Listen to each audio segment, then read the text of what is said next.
এখন video boost করার চিন্তা ভাবনা মাথা থেকে ফেলে দেন, ভিডিও আপলোড করতে থাকেন। আমার চ্যানেলে ভিউ নাই, আমি এটা নিয়ে কখনোই ভাবি না, কারণ আমি জানি যে এইটা আমি যখন দেখবো যে আমার চ্যানেলে ভিডিওতে ভিউ মোটামুটি আসতেছে, তখন আমি কয়েকটা ভিডিও বুস্ট করব, বাকি ভিডিওগুলো অটোমেটিক বুস্ট হয়ে যাবে।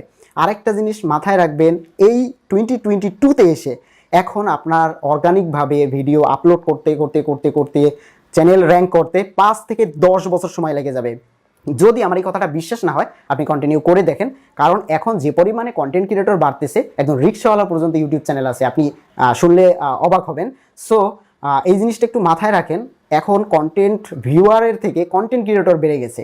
এর আগে কন্টেন্ট ক্রিয়েটর ছিল খুবই কম, ধরেন 100 কন্টেন্ট ক্রিয়েটর, ভিউয়ার হচ্ছে 1000 বা 5000।